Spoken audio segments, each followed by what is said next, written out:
Imer Noticias presenta.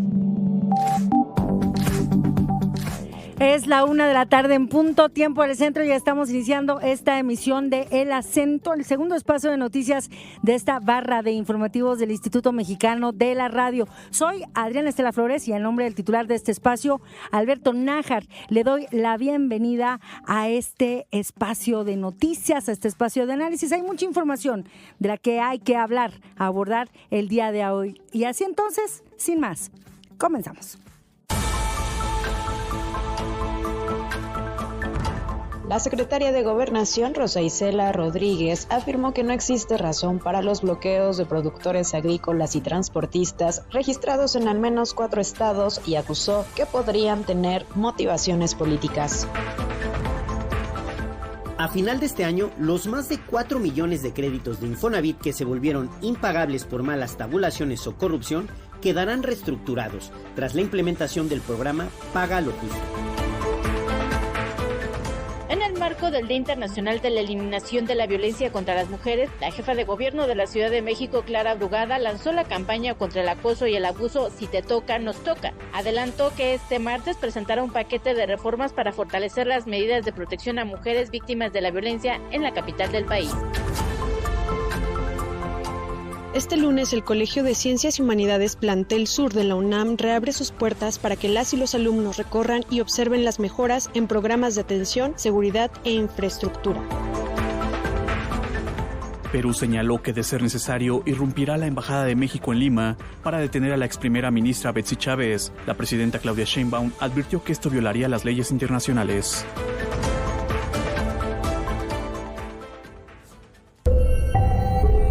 Imer Noticias presenta El Acento con Alberto Nájar. Tu punto de referencia.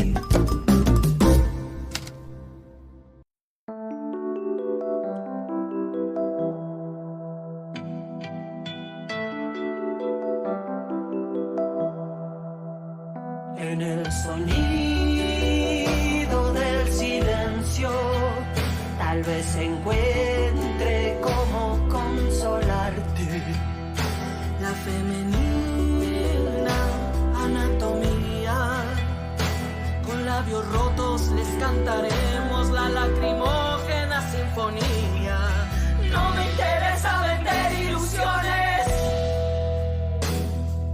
sino contar historias, amplificar dolores. Nunca más ultrajada ninguna mujer, sus vulvas intactas, dueñas de su placer.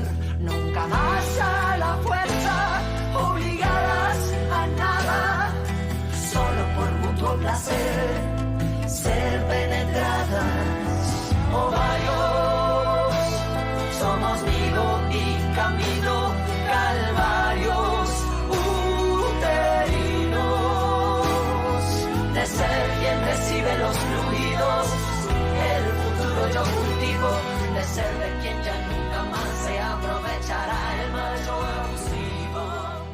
Estamos escuchando este tema, Ovarios, Calvarios, con Aterciopelados, esta banda colombiana, y también con Vivir Quintana, esta cantautora mexicana, a propósito de todo este cancionero con el que estamos iniciando esta barra de informativos desde hoy en la mañana en Entre Líneas, con motivo del Día Internacional de la Eliminación contra la Violencia hacia las Mujeres, que se recuerda el 25 de noviembre, el 25N, Día Naranja, en el que se recuerda, es un acto en memoria del feminicidio de las hermanas Patria, Minerva y María Teresa Mirabal, 3 activistas políticas de República Dominicana asesinadas en 1960 por orden del dictador Rafael Trujillo, y a partir de entonces este feminicidio se convirtió en esta bandera para gritar, para exigir nunca más alto a la violencia contra las mujeres. Así estamos iniciando este espacio a propósito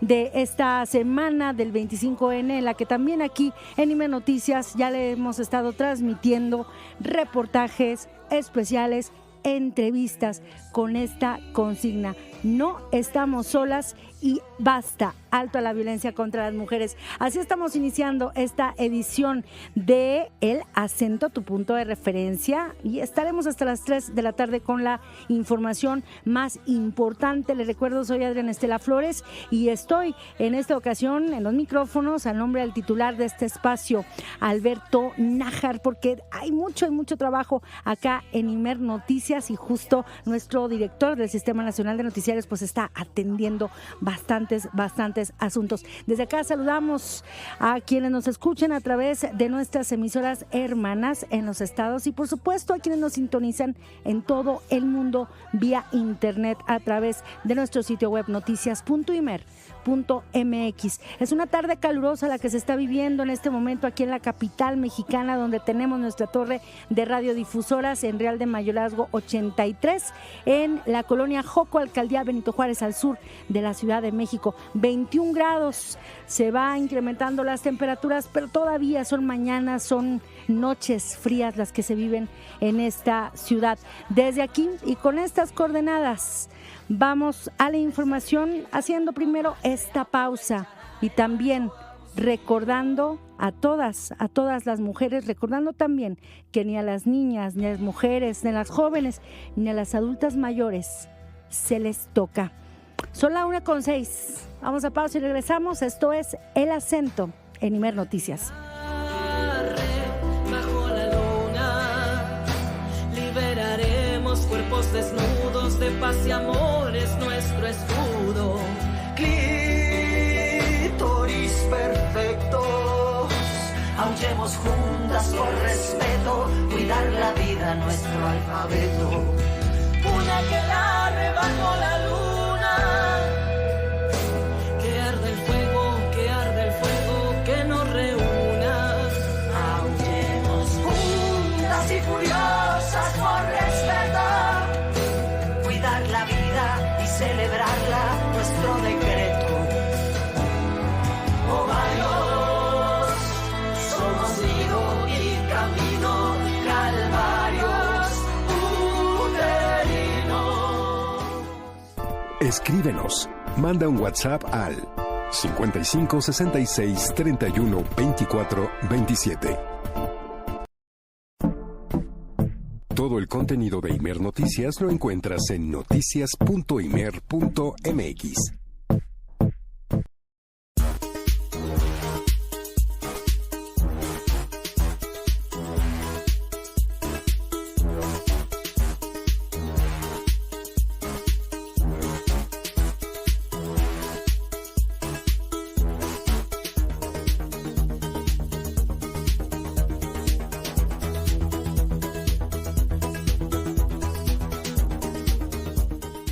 Y ya estamos comenzando así El Acento, tu punto de referencia, cuando son la 1 de la tarde con 12 minutos. Y desde acá saludamos a quienes ya comenzaron a escribirnos para este espacio, para mantener esta conversación más allá del micrófono a través de las redes sociodigitales. Y para ello le voy a compartir las coordenadas. Nos se encuentra en X con la cuenta @imerhoy, @imer_noticias. También en Instagram y Threads nos encuentra con nuestro nombre Imer Noticias. Lo mismo también en Facebook con / Imer Noticias, y toda la información también está publicada en nuestro sitio web noticias.imer.mx.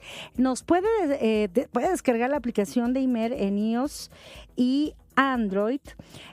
También, así como Imer Noticias, nos pueden encontrar, y el número de WhatsApp. Como siempre, recibimos, leemos, escuchamos todos los audios y los comentarios que usted nos hace llegar, fotografías también, que tenemos un radioescucha que nos manda fotografías. Eso también le agradecemos mucho, porque siempre nos dan un vistazo y nos permiten mirar, tener otra perspectiva de lo que está pasando en distintos puntos de este planeta. El número es 5566312427, y también tenemos el canal de YouTube de Imer Noticias, así nos encuentra con nuestro nombre, somos Radio Pública, y en Spotify también nos puede encontrar con esta coordenada, todas las voces, Imer Noticias. ¿Quién nos está acompañando también a lo largo de este espacio? Pues nuestras compañeras y compañeros en la redacción, también todo el equipo de web y redes sociodigitales. En producción tenemos también el apoyo de Sofía Gutiérrez, Gemma Hernández, Alberto Palomino, y en cabina también ya muy listos, como siempre, Pepe Plasencia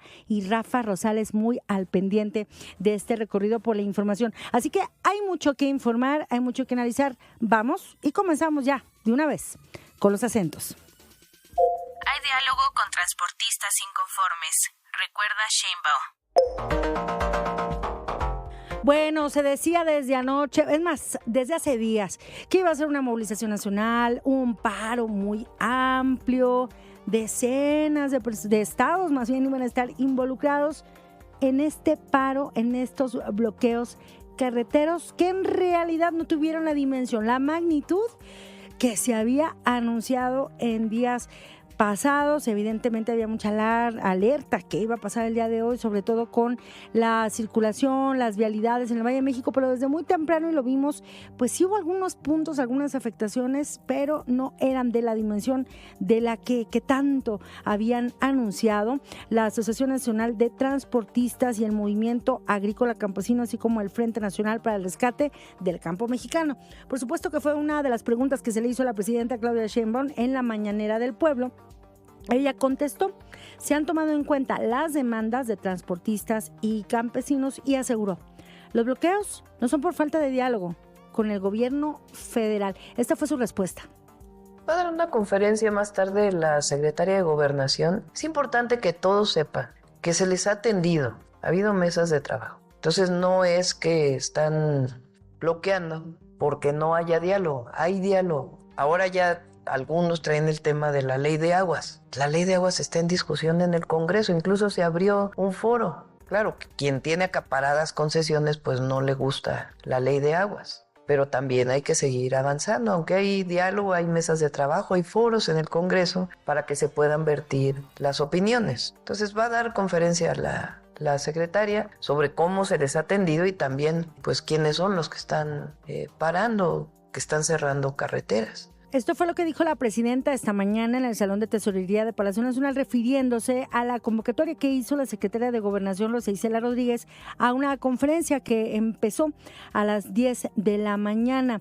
Allí la funcionaria afirmó que no existe razón para los bloqueos de productores agrícolas y transportistas que se registraron en al menos 4 estados y acusó que detrás de toda esta movilización, de todo este paro, podría haber motivaciones políticas. La secretaria de Gobernación destacó que son pocas las organizaciones que han llamado al bloqueo y agradeció a quienes no se sumaron a la protesta. De hecho, fueron más de 9 organizaciones, entre ellas pues algunas de las más importantes a nivel nacional, como la Canacar, que decidieron no acompañar, no sumarse al paro, porque señalaron pues sí hay vías de diálogo abiertas con el gobierno federal y también con autoridades estatales. En esta conferencia, la secretaria de Gobernación estuvo acompañada por el secretario de Agricultura y Desarrollo Rural, Julio Verdegué, quienes informaron que el gobierno federal ha mantenido en las últimas 3 semanas más de 200 reuniones con agricultores, 316 con transportistas y que el diálogo sigue abierto, incluida una mesa convocada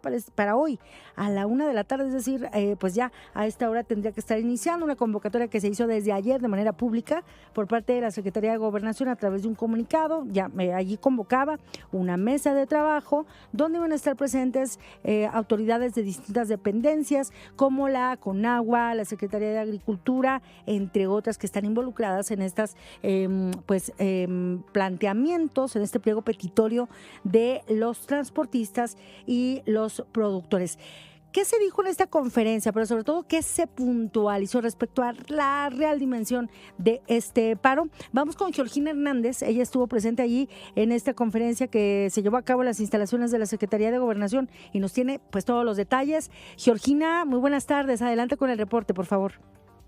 Buenas tardes, Adriana, auditorio de Imer Noticias. Pues bueno, como ya lo puntualizabas este lunes, la secretaria de Gobernación, Rosa Isela Rodríguez, afirmó que no existe razón para mantener estos bloqueos ni manifestaciones por parte de productores agrícolas y transportistas en distintas regiones del país. Y bueno, así lo señaló en esta conferencia de prensa que inició poco después de las 10 de la mañana, y bueno, aquí aseguró que el gobierno federal ha mantenido abierto el diálogo y ha atendido sus demandas de manera constante, y bueno, fue en este sentido, Adriano, y que la funcionaria consideró que las protestas podrían tener motivaciones políticas, y afirmó que 2 de las organizaciones campesinas que mantienen estos bloqueos, pues bueno, están vinculadas a partidos de oposición como el PRI, PAN y PRD. Vamos a escuchar cómo le dijo.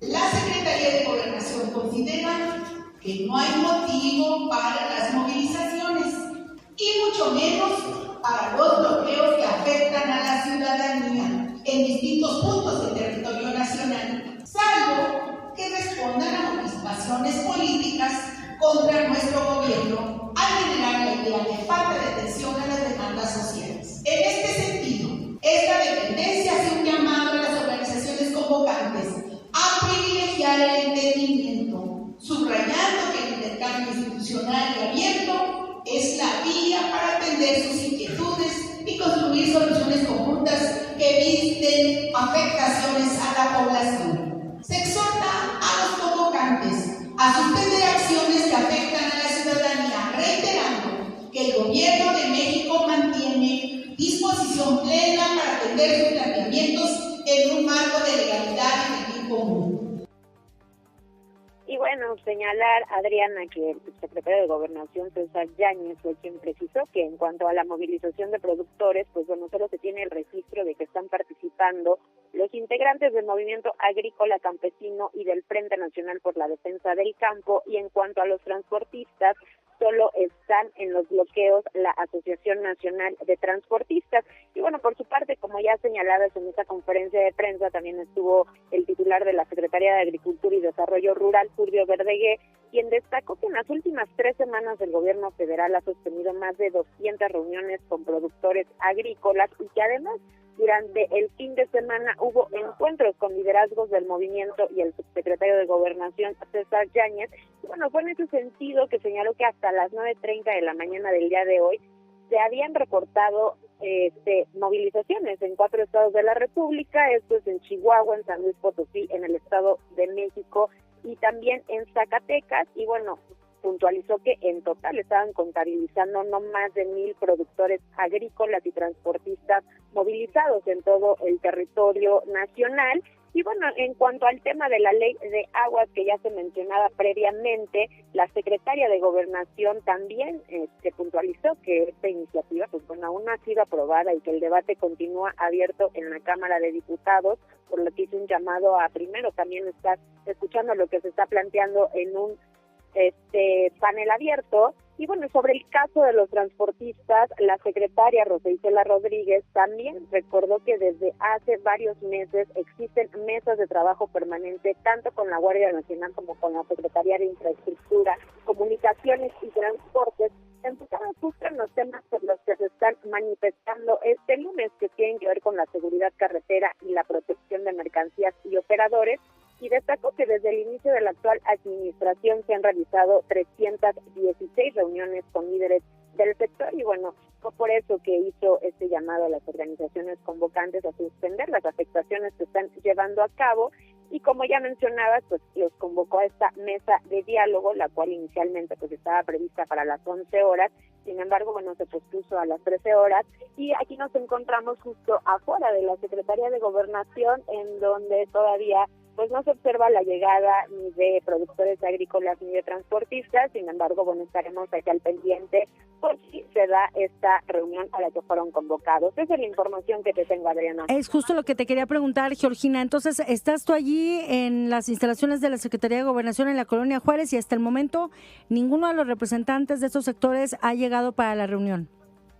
No, no ha llegado nadie. Nos encontramos aquí afuera con varios medios de comunicación y demás sobre la calle Abraham González, sí, justo en la entrada principal de la Secretaría de Gobernación, y no, hasta el momento no ha llegado nadie. Bueno, pues estaremos muy al pendiente de la información y de lo que pueda surgir por allí en los alrededores de esta sede de la Secretaría de Gobernación, Georgina. Muchas gracias.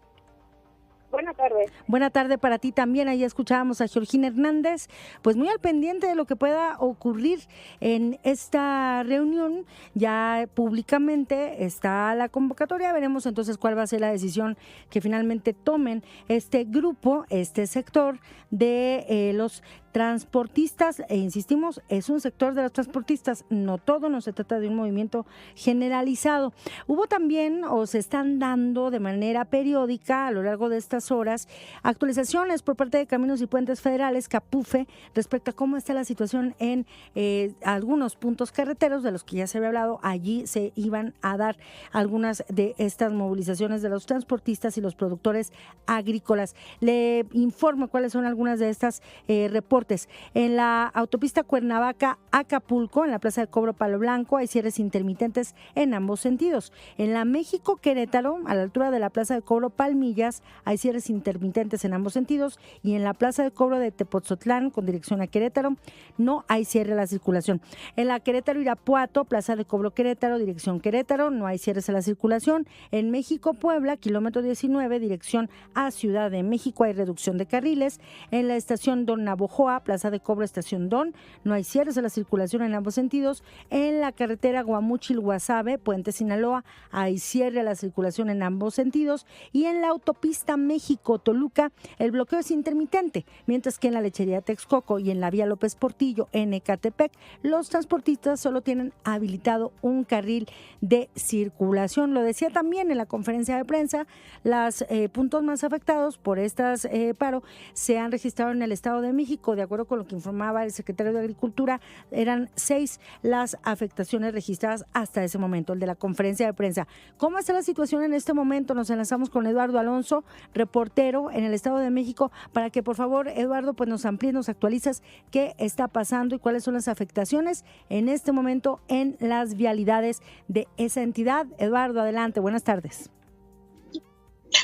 Muy buenas tardes, bien hacía ese recuento, diferentes, recordar que la Ciudad de México convergen pues, prácticamente las principales carreteras provenientes tanto de Puebla, tanto del Estado de México, tanto del Estado de Hidalgo, no se diga de Querétaro, y ahí precisamente por territorio mexiquense pasan las principales vías de comunicación donde circulan automóviles particulares y también sobre todo camiones de carga o tractocamiones, como se les dice, y son estos precisamente los que han exigido al gobierno estatal y al gobierno federal sobre todo que se redoblen los esfuerzos para garantizar la seguridad, toda vez que acusan, ese es el origen, ese es el motivo, esa es la circunstancia por lo cual una buena cantidad de operadores del transporte de carga se están manifestando, y también habrá que ser muy precisos, no son todos, es solamente una organización, los que pertenecen a la ANTAC, esta asociación de transportistas que tienen presencia a nivel nacional, pero que digamos no representan a todo el gremio. Bueno, pues son los que están haciendo cortes a la circulación. Bien, tú hacías una recapitulación muy precisa. En algunos casos, por ejemplo, la México-Toluca consta de 3 carriles en la carretera, la que sale de Toluca y que va hacia la Ciudad de México, solamente hay paso en uno, es decir, tienen un embudo y van permitiendo el paso pues a cuentagotas.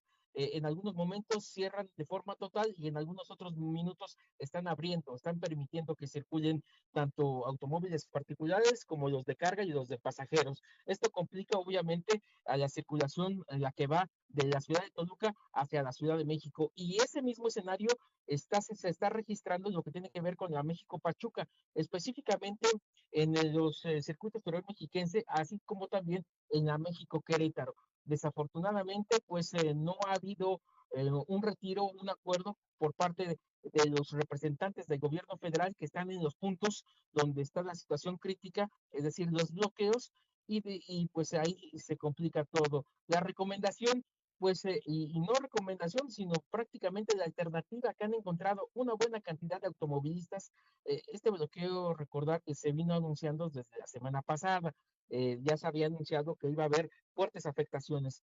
Y en lo que tiene que ver con los automovilistas particulares, pues muchos han decidido estacionarse, orillarse, en algunos casos, pues si tienen un acto, un compromiso muy urgente, bajarse y tomar los que vienen del Valle de México, específicamente de la zona norte, el interurbano. No sé si tengas la oportunidad, la audiencia del noticiero haya tenido la oportunidad de conocer el interurbano.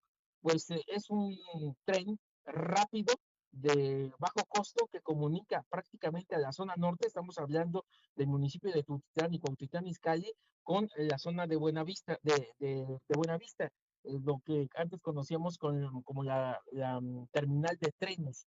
esta que se ubica ahí prácticamente, sales de la estación, está Insurgentes, la avenida Insurgentes. Esa ha sido una opción extraordinaria. De por sí, ese tren interurbano va muy lleno, pues ahora con el bloqueo, según los reportes a los que hemos tenido acceso, se ha complicado aún más, digamos, va más lleno. En el caso del Valle de Toluca, una opción para los que tengan la necesidad de ir hacia la Ciudad de México a hacer una situación laboral, recreativa o educativa, pues es subirse al tren. Ese ahí no hay ningún tipo de afectación. El tren, recordarás, que llega hasta en estos momentos hasta la zona de Santa Fe, y de la zona de Santa Fe pues pueden bajarse y tomar el transporte público. En tanto, pues ya regresando a ras de piso y con los bloqueos, desafortunadamente no ha habido acuerdos, se sigue manteniendo los bloqueos, subrayo, de manera intermitente, están abiertos en la gran mayoría de los bloqueos, se permite solamente la circulación en un carril y pues eso complica todo.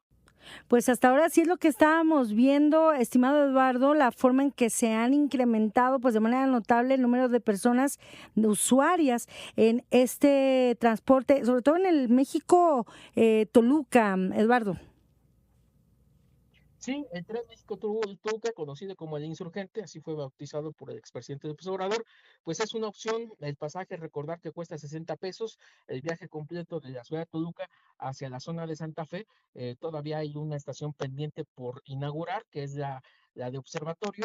En estos momentos llega hasta Santa Fe, pero déjame hacer énfasis en lo que tiene que ver con el interurbano, que corre de Cuautitlán hacia la zona de Insurgentes, prácticamente ahí donde está, o conocíamos como la vieja terminal de trenes, hasta ahí llega, y el costo, si la memoria no me falla, ahí es de 65 pesos el recorrido completo, digamos, no son costos onerosos, y obviamente a todos los que tienen una necesidad, supongo yo, urgente de viajar a la Ciudad de México, pues esa es una opción, dejar su automóvil estacionado, digamos, ya sea en casa o en algún lugar donde se haya agarrado el bloqueo, y trasladarse en estos dos medios de transporte. Y también un dato muy interesante que lo debemos de tener preciso, recordar que sobre la López Portillo, lo que recorre Tultitlán, Coacalco, Ecatepec, corre el Mexibus.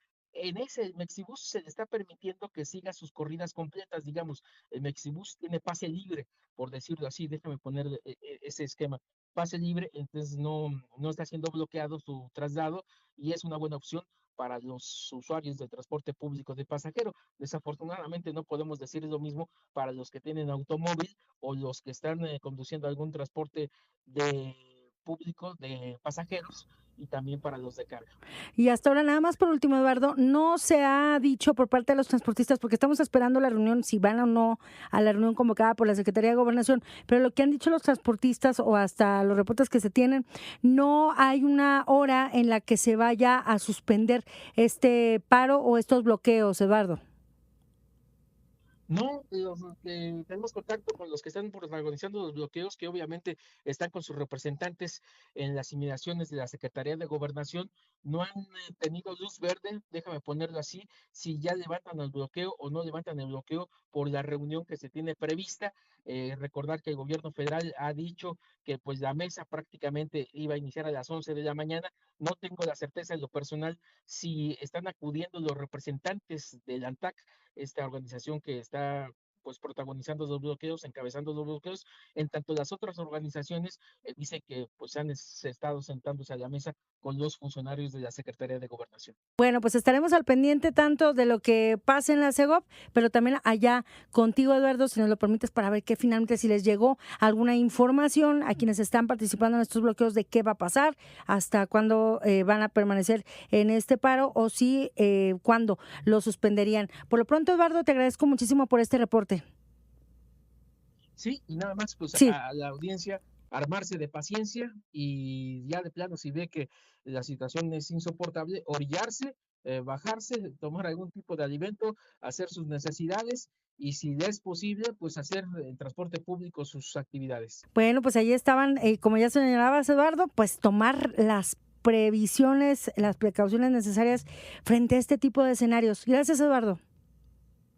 Muy buena tarde, pendientes. Buena tarde para ti también, Eduardo Alonso, reportero en el Estado de México. Y justo de lo que se ha hablado, lo que ha resaltado en la conferencia de la Secretaría de Gobernación fue esta motivación política que ella delineaba y definía ahí detrás de las organizaciones que están participando en estos bloqueos. Pero justo, ¿cuáles son más bien las organizaciones que convocaron a este paro? ¿De dónde vienen? ¿Cuál es su historia? Mi compañera Jessica Martínez preparó esta información.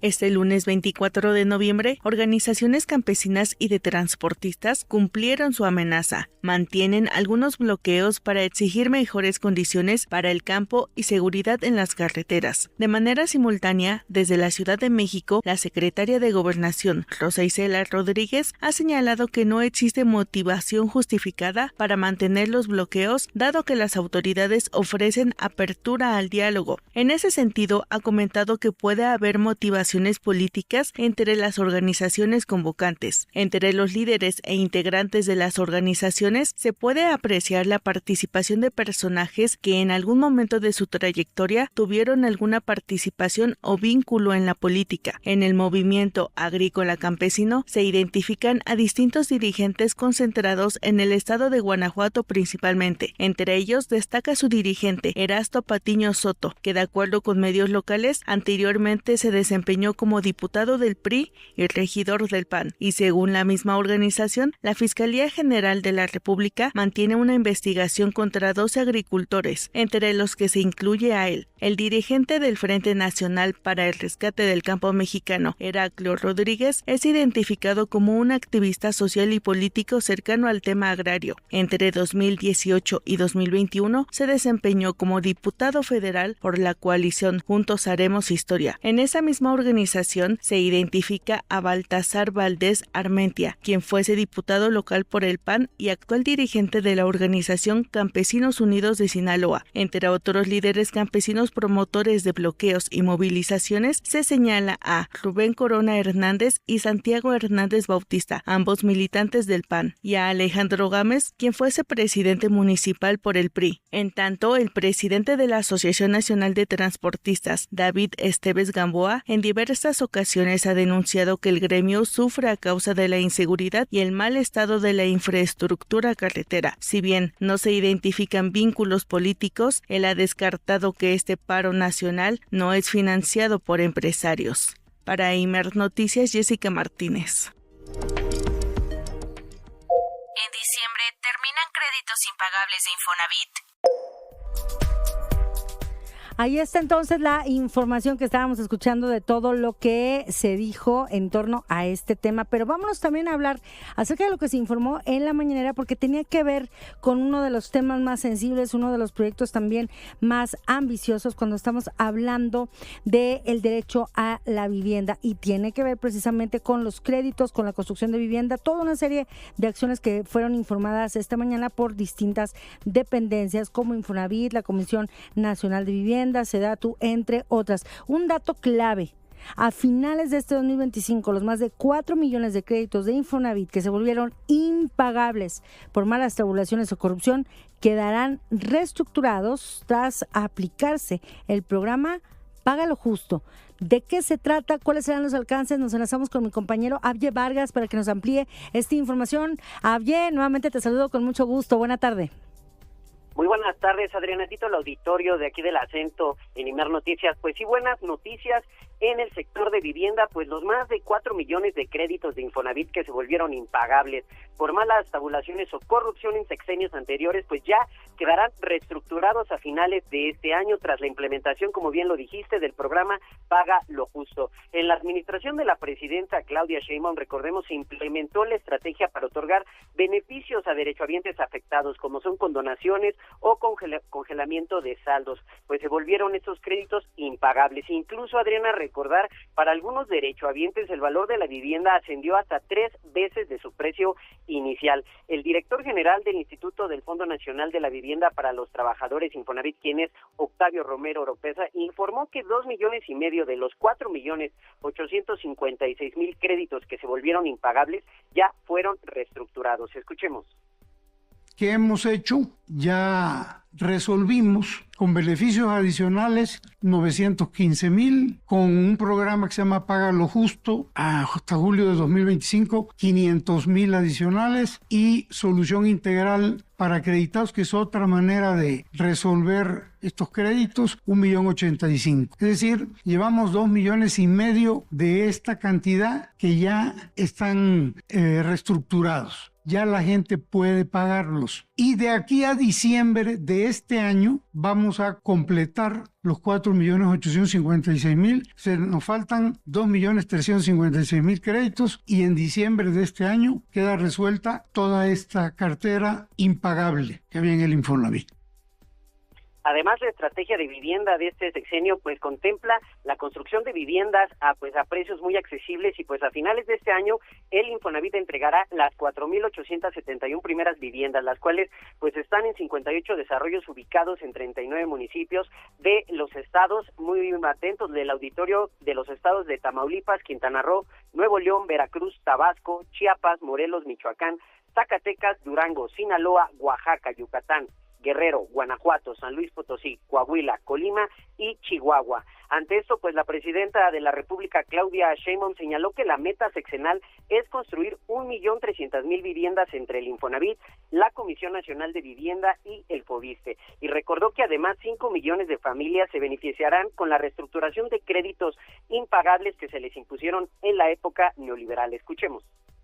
Además, se van a construir 1,200,000, casi 300,000 viviendas con Infonavit. Para poder acceder ahora a un crédito del Infonavit, pues ya cambió, ya antes eran 26 puntos y una cantidad de requisitos, y ahora son 3 requisitos, es muy fácil acceder al crédito. Además, mejora de vivienda, 430,000 mejoras de vivienda. O sea, durante 6 años van a ser 5 millones de créditos reestructurados para quien ya tiene vivienda y no podía pagarla, y además 1,300,000 viviendas, casi 1,300,000 viviendas nuevas de por lo menos 60 metros cuadrados, lugares dignos, con acceso a todos los que tienen entre 1 y 2 salarios mínimos de ingreso.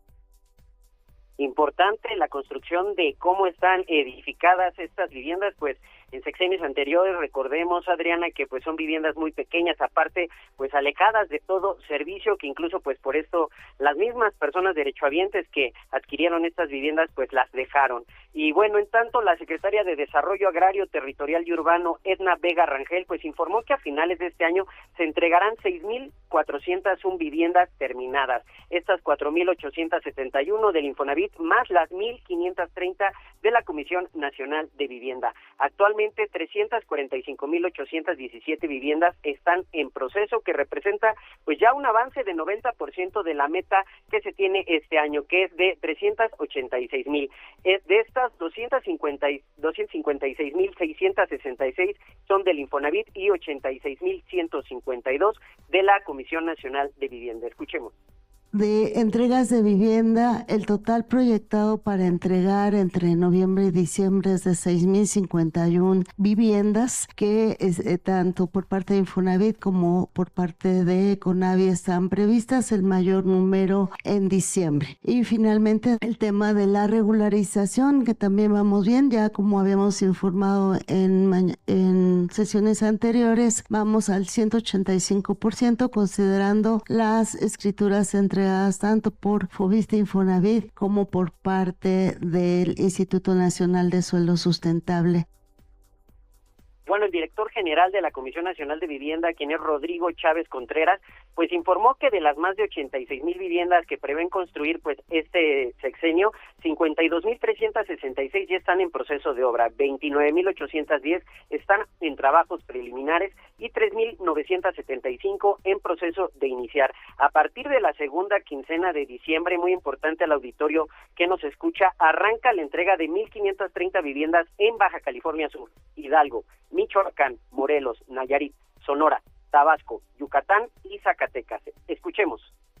Vamos a iniciar las asambleas y los sorteos para la asignación de personas beneficiarias del 1 al 18 de diciembre. Vamos a publicar en la semana las días de las asambleas y los lugares de las asambleas. Van a participar en las asambleas personal de la SEDATU, CONAVI, Bienestar, la Secretaría de Anticorrupción y Buen Gobierno y un interventor de la Secretaría de Gobernación.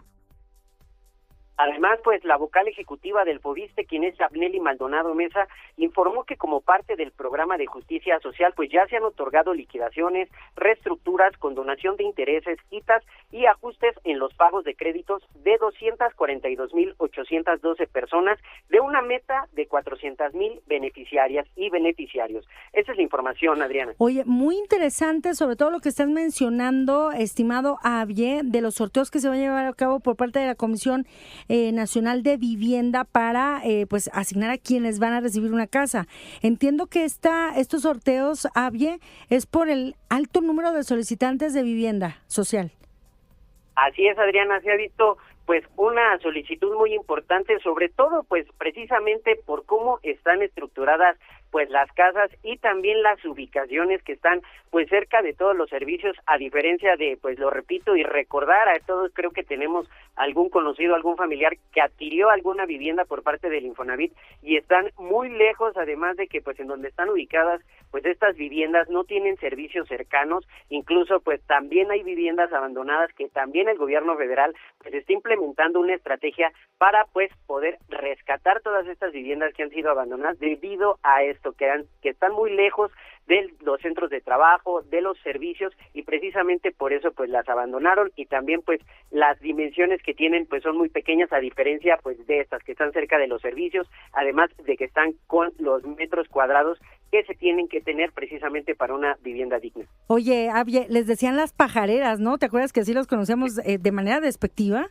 Por unas de estas casas que eran tan chicas y que, como bien lo señalas, estaban muy lejos de los centros de trabajo, en espacios poblacionales, sin equipamiento urbano, sin escuelas, sin parques, y que por lo mismo pues se convirtieron, como ya lo estaba señalando, pues prácticamente obligaban a los dueños, a las personas propietarias, pues a vivir en otro lugar y realmente no habitar esas casas que pulularon la construcción en el periodo neoliberal. Abie, te agradezco mucho por esta información, por este reporte. Estamos pendientes, Adrián, y muy buena tarde a todos. Hasta luego, Abie Vargas, con esta información clave en materia de vivienda, los proyectos que se tienen para el actual sexenio.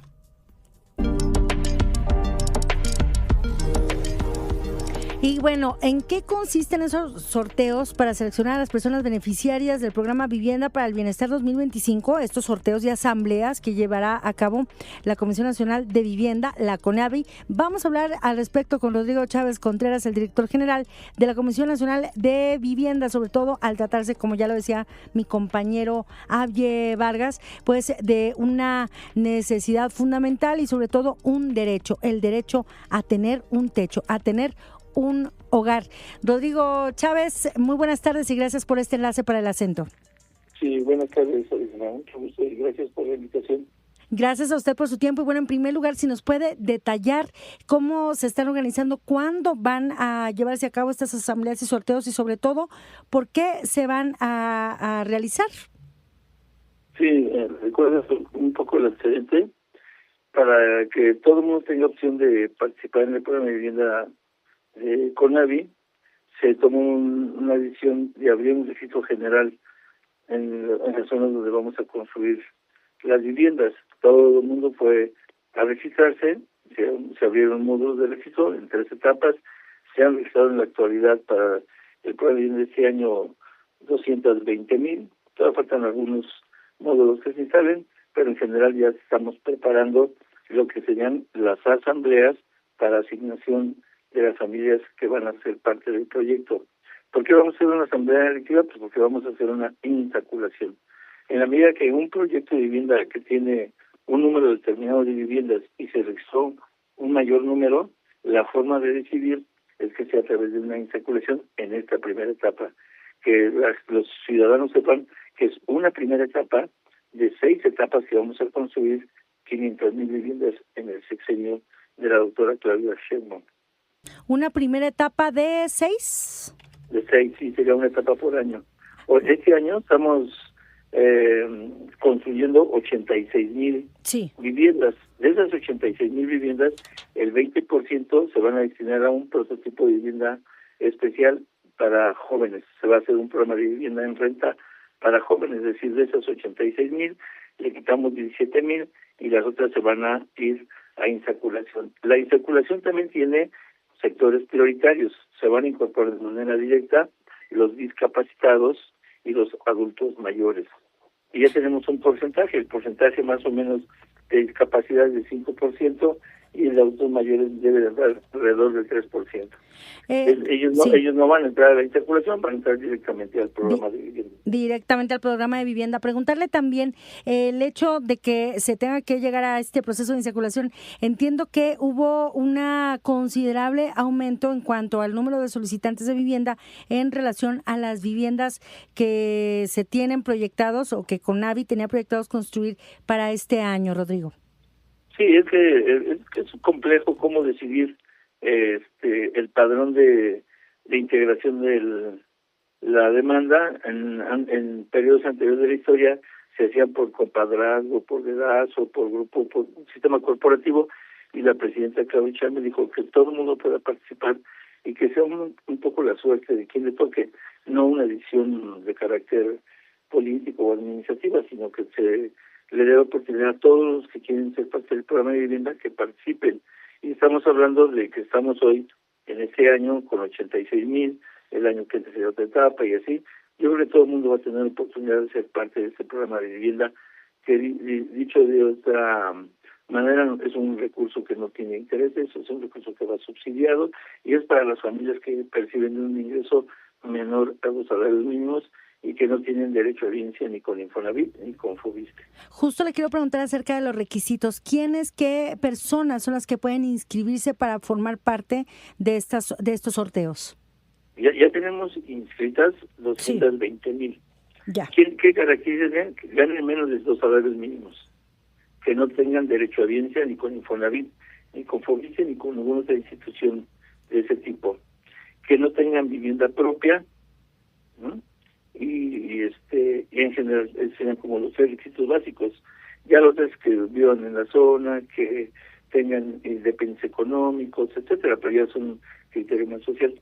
Pero los criterios más establecidos son: no tengan propiedad, ganen menos de los salarios mínimos y no se dé derecho a herencia de ninguna institución. Ahora, ¿dónde serán publicadas las coordenadas, es decir, las fechas, los lugares donde se van a llevar a cabo estas asambleas? Lo publicamos a través de varios métodos de información, no son el portal ciudadano de la CONAVI, en la página web de la CONAVI, un teléfono, también son 1, 2, 4 teléfonos por los cuales se pueden comunicar y tener información o conectarse a la página. Nosotros estaríamos publicando la semana que entra, iniciaríamos el 1 de... No, esta semana las publicaríamos, empezaríamos el 1 de diciembre y terminaríamos el 18 de diciembre. O sea, en ese periodo van a determinar dónde van o qué personas van a poder ser beneficiarias de esta vivienda social, Rodrigo. Es que en la asamblea vamos a convocar a la gente, no necesariamente tiene que ir toda la gente, porque ya está registrada, pero vamos a convocar a la gente que quiera participar, ver la insaculación.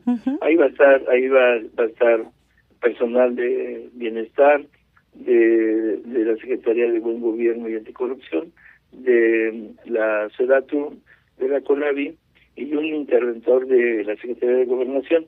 Ahí vamos a poner el aparato ese para ir insaculando a las personas que van a quedar y ahí vamos a ir nombrando los que van quedando y una vez que se quede ya el proyecto lleno, pues ya se define el padrón. Todo el mundo lo puede ver, todo el mundo puede estar ahí y igual vamos a tener ahí un módulo de registro por si alguna familia no se ha registrado, se puede registrar para la segunda etapa de construcción de las viviendas. Para la segunda etapa, módulos de registro. ¿Dónde se van a llevar a cabo estas asambleas, Rodrigo? Estamos revisando porque lo trabajamos con bienestar para buscar el mejor lugar que tenga condiciones, techado, etcétera, para que se pueda realizar la asamblea selectiva, digamos. Ahora, importante lo que usted mencionaba acerca de todo lo que permite contar con un método así para la asignación de vivienda. Y en este sentido le pregunto, ¿qué es lo que garantiza el hecho de que en estas asambleas, en estos sorteos, participen representantes, personal de SEDATU, CONAVI, Bienestar, Anticorrupción y la Secretaría de Gobernación? ¿Por qué es necesaria y cuáles son las ventajas que tiene el hecho de que estén participando representantes de estas dependencias en un proceso así? Les digo, genera mejores condiciones para que el proceso, si hay algún señalamiento se pueda conocer el acta. Es un poco interinstitucional que nos permite garantizar que hay transparencia, que se incluye a todos los compañeros, que no hay ningún sesgo, ningún listado, ni nada que pueda dañar el proceso que nos encargó la doctora Claudia Sheinbaum. Ahora, ¿estas viviendas dónde estarán ubicadas? Estamos en todo el país. Uh-huh. Hoy presentamos en la mañanera el número de predios, porque además los predios son donados por la Federación, por los gobiernos de los estados y por los municipios. Ya tenemos suelo para 220,000 viviendas. Y este año solo vamos a construir o a iniciar el proceso de construcción de 86,000, pero solo bastante bien ubicado, con servicios. Las unidades habitacionales que vamos a construir van a tener un 70% del suelo en área abierta. Es una cosa que no se hacía en muchos años en este país. Exactamente, ya lo estaba señalando, solo en esta etapa son 86,152 viviendas en esta etapa. Sí, es correcto, sí. Ahora, preguntarle, Rodrigo, el llamado que hace a quienes estén interesados, y de hecho que ya se inscribieron y que van a participar, o se prevé que vayan a participar en estas asambleas y sorteos. Sí, vamos a hacer un llamado vía WhatsApp. Sí. Un mensaje, vamos a hablar por teléfono. Lo que le queremos pedir es, no se preocupe si no va, de todas maneras su nombre va a ser incluido en la tómbola. Va a haber muchos ciudadanos vigilando el proceso, la gente muy interesada en que se inaugure un proceso distinto al pasado, que la gente tenga la oportunidad de participar y va a ser, digamos, muy abierto. Entonces, estamos en la etapa de las visitas que está haciendo el bienestar a los domicilios para recabar más información, pero ya tenemos el registro de todas estas familias que quieren participar. Ahora, yo nada más... Sí, claro.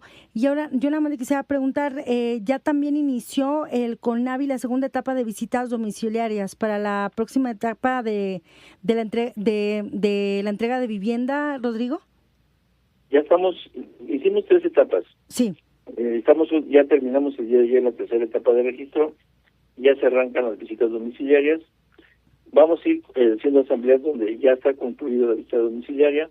A partir del día 1 de diciembre vamos a publicar las divisiones de las listas y vamos a trabajar en torno a sortear este tema. Se apartan solo los lugares para los discapacitados y los adultos mayores, esos no se concursan, y también se quitan las 20% de las viviendas que son para los jóvenes.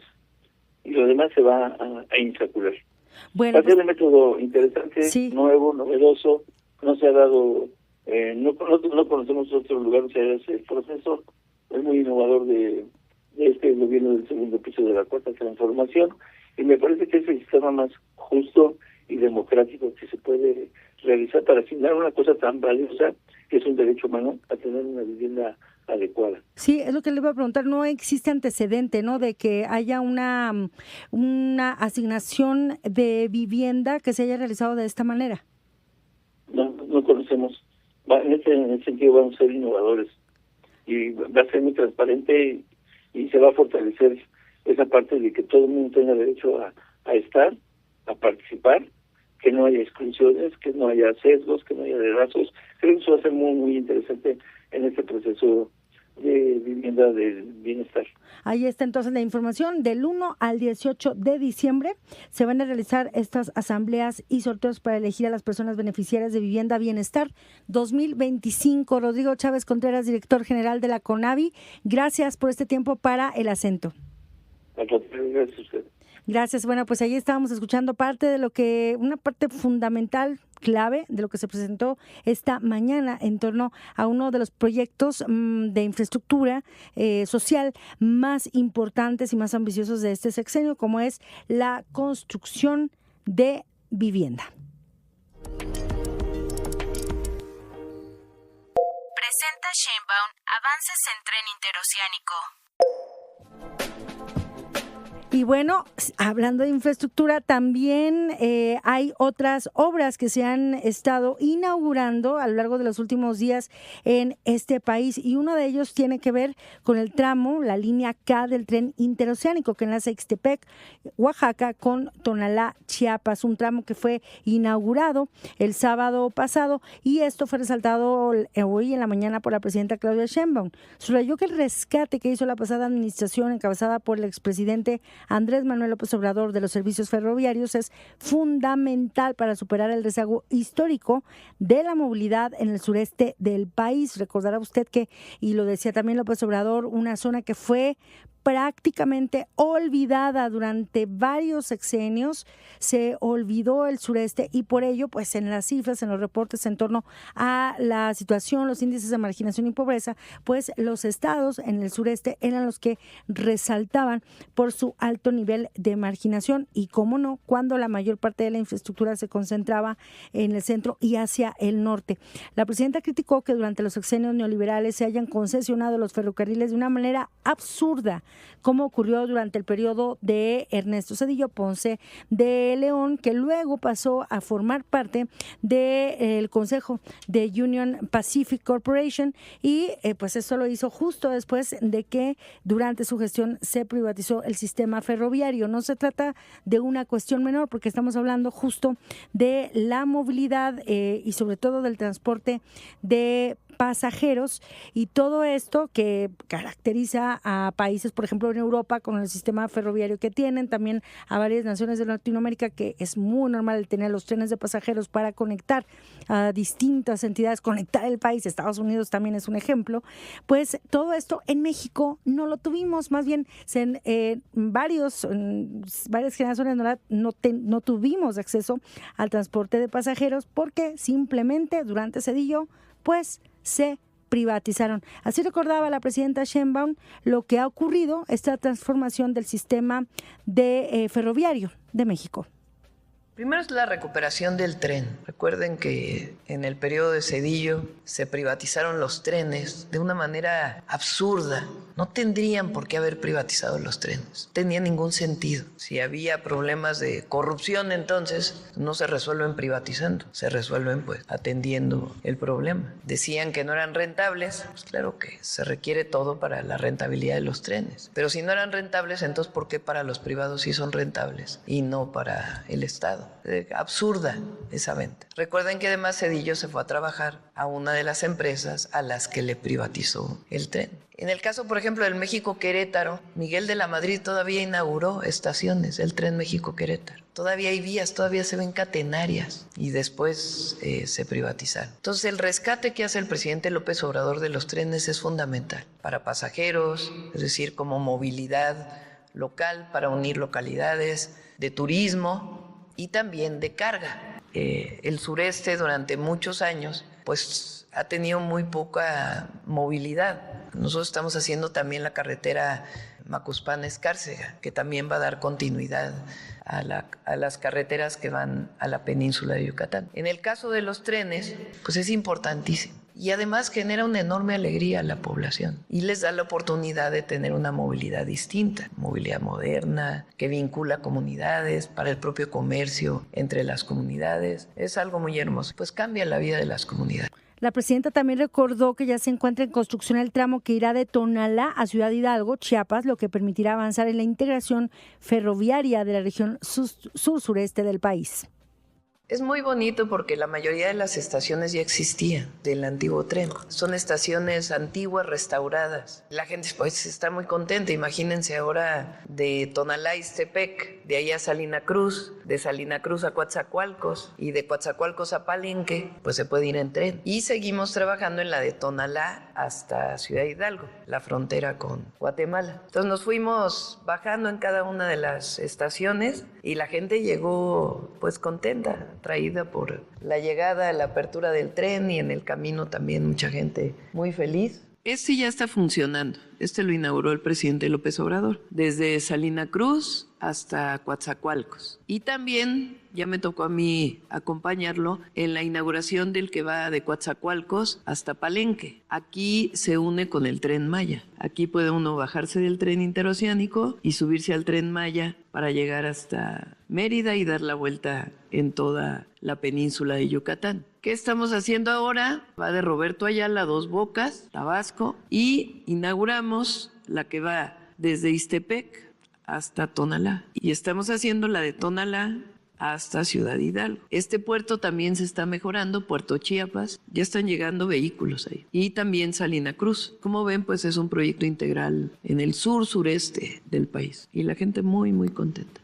Es que lo decía la presidenta Sheinbaum, no solamente se trata de una cuestión de movilidad de personas, de pasajeros, de carga, es una cuestión que también tiene que ver con el comercio, con el detonar el desarrollo en las distintas localidades por donde pasa el tren.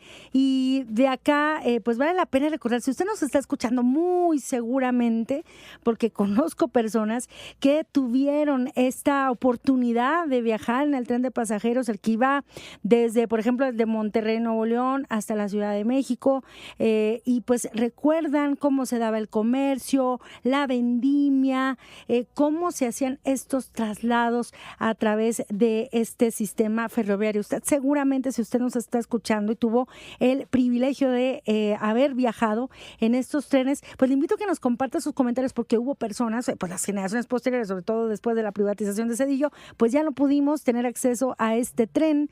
En el caso, por ejemplo, de Monterrey, está allí de recuerdo nada más, aunque es una casa de la cultura actualmente, la antigua estación del Golfo. Allí se encuentra de recuerdo un antiguo vagón del tren, y solamente el tren, algo que daba tanta potencia al norte, una zona industrial como es el norte del país, este tren de pasajeros pues fue ahora, después de la privatización, pues fue solamente para el servicio, el beneficio de empresas. Y de hecho hubo una época, por allá le hablo por los 2000, donde hubo inconformidad de un gobierno en el norte de la zona metropolitana de Monterrey, en San Nicolás, porque había una gran cantidad de quejas por todas las veces en que el tren, debido al paso de pues los vagones, interrumpían el tránsito, y bueno, pues esto causaba mucha inconformidad entre automovilistas, y había autoridades que decían, pues ya basta, se inconformaron por solo una de las afectaciones que causó la privatización de los trenes. ¿Usted qué recuerda?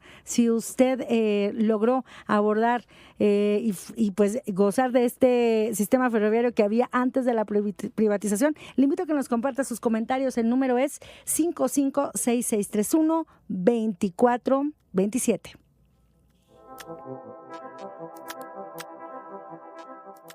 A ningún hombre consiento que dicte mi sentencia, solo Dios puede juzgarme, solo a él debo obediencia, hasta que fuiste carcelero, yo era tuyo compañero. Allí estamos escuchando este tema, A ningún hombre, de la artista española Rosalía, que ha sido considerado este tema como una declaración de independencia y resistencia frente a la opresión y al control masculino. Le decimos a lo largo de este día, toda esta semana, como parte de esta día del 25N, estamos escuchando reportajes, cápsulas especiales, entrevistas, pero sobre todo también, por supuesto, la música que que acompaña nuestros espacios de noticias. Si usted tiene alguna sugerencia, si a usted le gustaría escuchar algún tema en específico, alguna canción con la que usted diga, se siente identificada de que el mensaje entraña un significado, un mensaje contra la violencia hacia las mujeres, de reivindicación de la mujer, le invito también a que nos la comparta. Estamos en nuestras distintas vías de comunicación. En X, le recuerdo nuestra cuenta @imerhoy, @imer_noticias,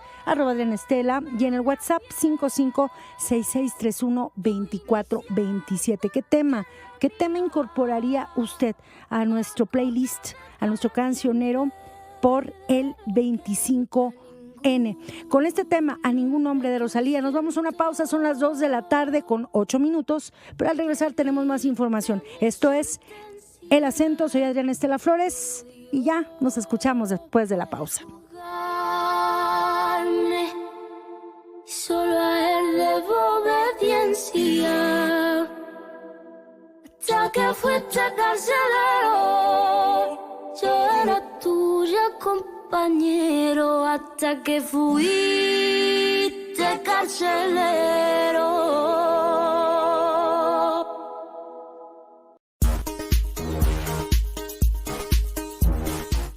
Estamos de regreso aquí en El Acento cuando son las 2 de la tarde con 13 minutos. Muchas gracias a quienes nos han compartido sus recuerdos de cómo funcionaban los trenes antes de la privatización, porque hay que recordarlo, insistirlo, porque luego hay gente que quiere que se nos olvide a la población mexicana qué pasaba, quiénes fueron sobre todo los responsables de la privatización. Y fíjense que tengo aquí un estudio, unas notas del Instituto Mexicano del Transporte que tienen una fecha muy específica. Fue el 27 de febrero del 95, bajo el sexenio ya de Ernesto Zedillo Ponce de León, cuando se aprobó la reforma al 28 constitucional que permitió la inversión privada en ferrocarriles y en satélites. A partir de entonces comienza ya toda el proceso privatizador de Zedillo, quien hoy le gusta mucho hablar de democracia y hablar del riesgo que hay en México, pero pues no se acuerda y no se refiere mucho en torno a este proceso que él encabezó, la privatización de los trenes. Fue en diciembre del 96 cuando se informó acerca de la primera línea concesionada, el Ferrocarril del Noreste, con 3,960 kilómetros de vías. Esto, de acuerdo con este reporte, ganó la concesión por 50 años, Transportación Marítima Mexicana, asociada con la norteamericana Kansas City Southern Industries, para la operación de esta línea, Ferrocarriles del Noreste. Le estoy hablando de un artículo del Instituto Mexicano del Transporte. Raimundo Fonseca, gracias Raimundo. Raimundo Fonseca Jacobo nos escribe: viajé en el regiomontano de ida y vuelta a Monterrey y Ciudad de México, en habitación alcoba. También viajó en el Jarocho México-Veracruz y en el que iba a Tulancingo, Hidalgo. Muchísimas gracias Raimundo por compartirnos este recuerdo. También nos escribió Roberto Sepúlveda: de niño viajé en tren en varias ocasiones de la Ciudad de México a Guadalajara a principios de los 80 y fue una experiencia inolvidable. Gracias, dice, al presidente López Obrador y a la presidenta Claudia, volverán todos los trenes. Y también dice, hay quienes nos están sugiriendo un tema que dice que a lo mejor por palabras altisonantes no podría ser incorporado a la lista de reproducción. Pues bueno, vamos a ver si se puede o no, a ver qué palabras altisonantes tiene este tema. Es una canción, se llama El de Forceps. Bueno, pues vamos a escucharla y la vamos a incorporar, la sumaremos a la playlist por lo pronto. Mientras tanto, pues gracias a quienes nos están escribiendo y compartiendo estas memorias de los trenes, de las que le digo, pues hubo muchas personas que ya no tuvimos pues el privilegio de poderlo abordar. Le recuerdo nuestro número de WhatsApp 5566312427 y también en X con nuestras cuentas de siempre, ya lo sabe, @imerhoy, @imer_noticias, @adrianestela en Facebook, Instagram y Threads. También los encuentra así, como Imer Noticias. Continuamos. Arranca la tercera caravana de la salud en el país. ¿De qué estamos hablando? De lo que anunció el director del IMSS Bienestar, Alejandro Sbarch, al señalar el arranque de la tercera entrega de las rutas de la salud. En Palacio Nacional aseguró que con esta estrategia México tiene un modelo estable, mensual y planificado de abasto gratuito de medicamentos e insumos médicos. Sbarch informó que en los últimos 3 meses ya se han abastecido a más de 8,000 centros de salud y 600 hospitales con 70 millones de medicamentos.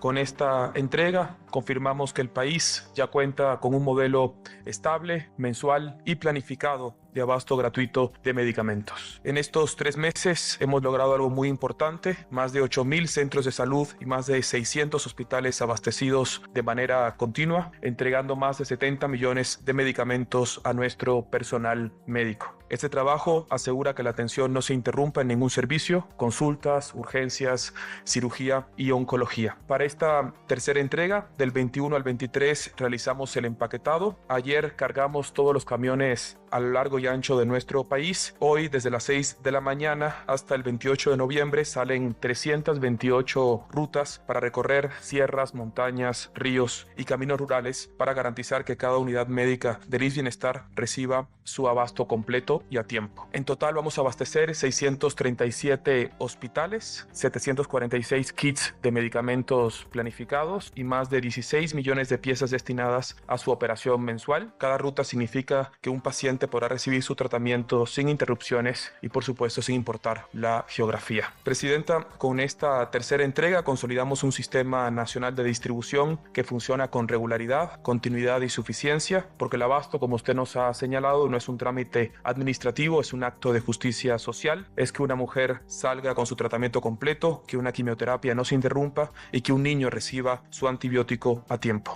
Así de crucial que las quimioterapias no se interrumpan, que les niñas puedan recibir su antibiótico a tiempo y continuar, completar todo su tratamiento. Estamos hablando del abasto de medicamentos y en este sentido pues le invito también a usted, si tiene alguna experiencia, cómo le ha ido, si recientemente ha estado en algún centro, algún hospital por algún tratamiento, alguna cirugía, alguna cita médica y en donde necesite medicinas, ¿cómo le ha ido?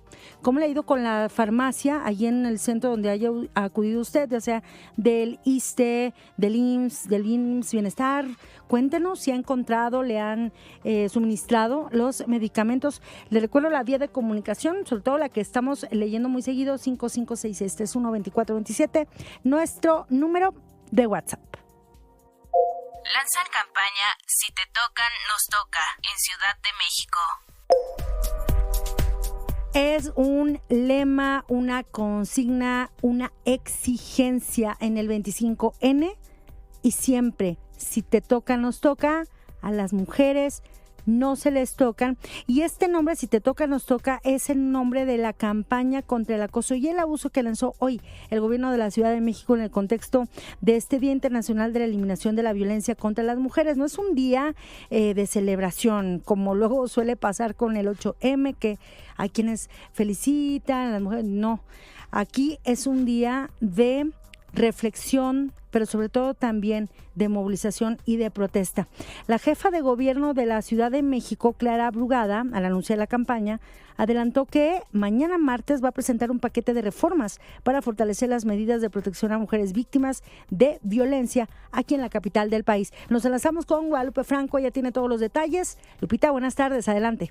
Muy buenas tardes. En el marco del Día Internacional de la Eliminación de la Violencia contra las Mujeres, la jefa de gobierno de la Ciudad de México, Clara Brugada, dio arranque a la campaña contra el acoso y el abuso sexual Si te toca, nos toca. Desde la Glorieta de Insurgentes, la jefa de gobierno detalló que durante 16 días de activismo se llevarán a cabo 250 acciones deportivas, culturales y de salud como parte de esta campaña que busca visibilizar, prevenir y proteger a las mujeres de la violencia. Si te tocan, nos toca. Si te toca, nos toca ser el gobierno que te apoya. Si te tocan, nos toca ser el gobierno que te atiende. Si te toca, nos toca mejorar los espacios para que camines tranquila. Y también hay mensajes hacia la ciudadanía en general, pero a los hombres en particular. Si te tocan, nos toca ser hombres que reflexionan y deciden no ejercer violencias. En su mensaje, la jefa de gobierno dijo que erradicar la violencia contra las mujeres es una tarea de todos y todas, lo que implica una revolución cultural y educativa. Por ello, invitó a las participantes de la marcha de este 25 de noviembre a movilizarse de manera pacífica y sin violencia. Asimismo, adelantó que este martes presentará un paquete de iniciativas de reformas para fortalecer las medidas de protección a mujeres víctimas de la violencia en la capital del país. Así lo dijo. Mañana 25 de noviembre enviaremos un paquete de iniciativas legislativas con importantes reformas en materia de violencia familiar, en materia de abuso sexual y para garantizar hoteles seguros para las mujeres. Y lo decimos porque en los hoteles se han cometido feminicidios. Así que tenemos que trabajar en estos temas. Adicionalmente, la jefa de gobierno adelantó que en breve lanzará un nuevo programa social para apoyar a hijas e hijos de víctimas de feminicidios. Además, dijo que firmará un convenio de colaboración con los concesionarios del transporte público para prevenir y sancionar el acoso y el abuso sexual en unidades de pasajeros. Mi reporte. Gracias, Lupita. Y allí, pues, la información en torno a estas iniciativas que va a presentar la jefa de gobierno de la Ciudad de México, Clara Brugada. Hubo también nuevamente un pronunciamiento respecto a casos de violencia contra las mujeres. Fue concretamente el que hizo hoy la presidenta Claudia Sheinbaum, quien rechazó el video proyectado durante un concierto del cantante Fidel Rueda, en el que su imagen fue manipulada con inteligencia artificial para mostrarla bailando junto con su agresor, el hombre que la acosó afuera de Palacio Nacional en días pasados cuando ella se dirigía caminando rumbo a un evento de la Secretaría de Educación Pública.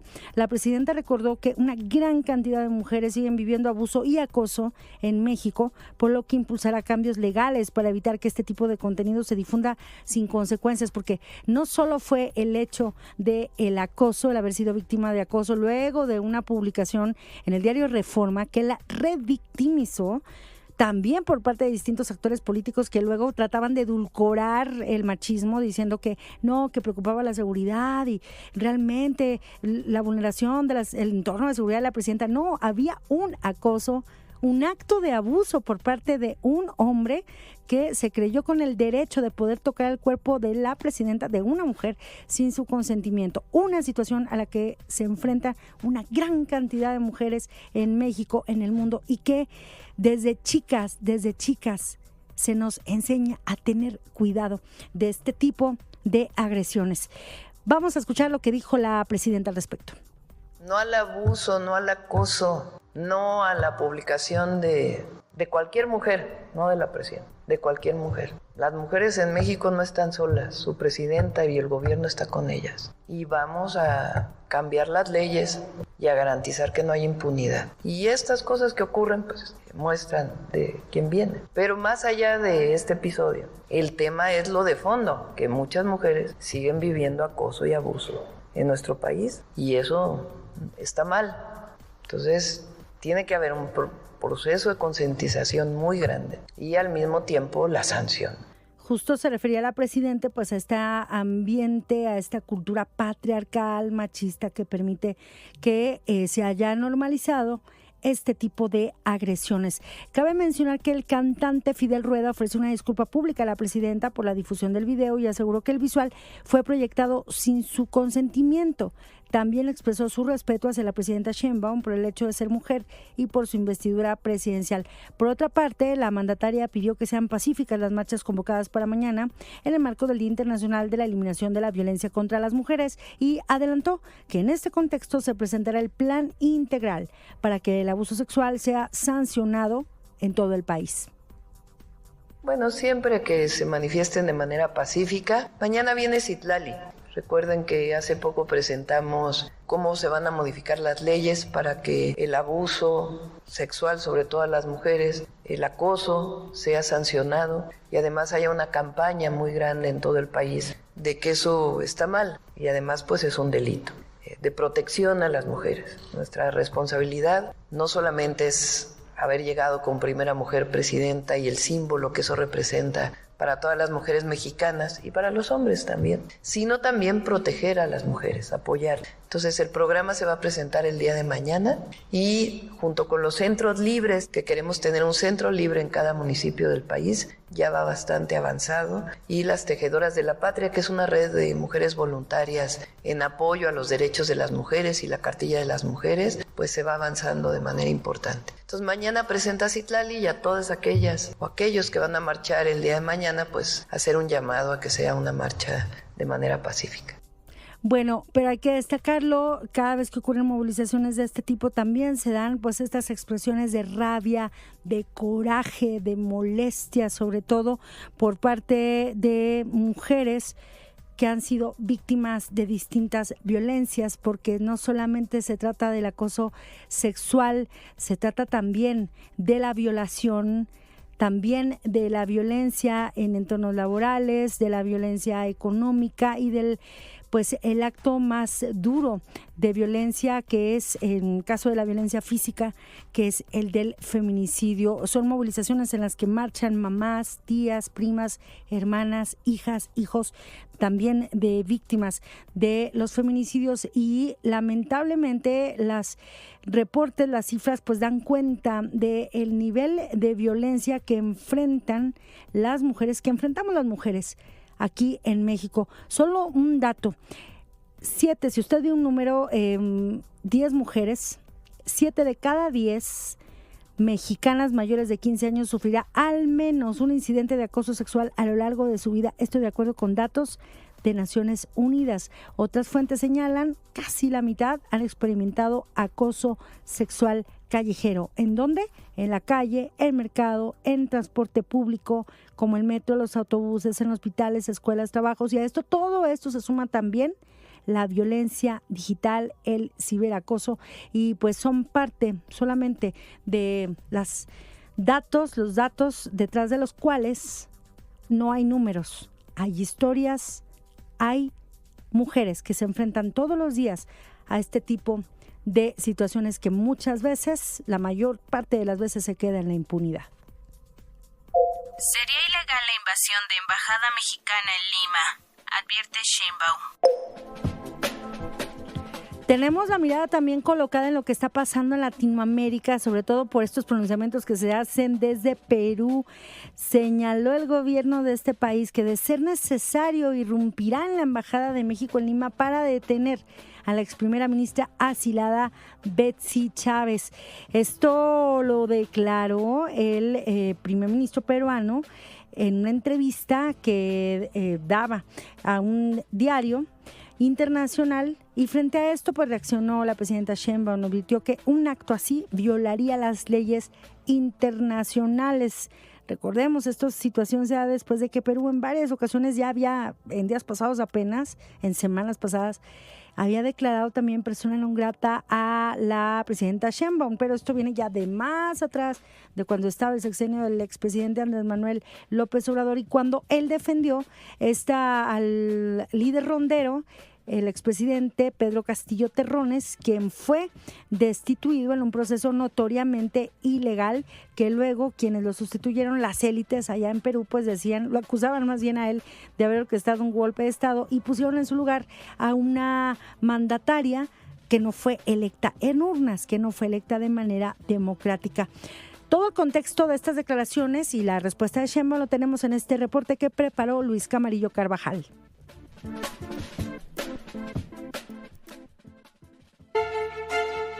El presidente interino de Perú, José Gerí, afirmó al diario El Comercio que su gobierno no dudará en ingresar a la Embajada de México en Lima para detener a la ex primera ministra Betsy Chávez si fuera necesario. El quinto mandatario del Perú en 5 años insistió en que Chávez participó en el intento de quebrar el orden constitucional y subrayó que no cederá ante presiones externas. Además, anunció que buscará reformar los tratados sobre asilo político al considerar que se utilizan para la injerencia extranjera. Vamos a mantener la misma postura, ¿no? No nos vamos a pronunciar. ¿Qué piensa de Betsy Chávez? Bueno, no puede negar su participación en el intento de golpe de Estado.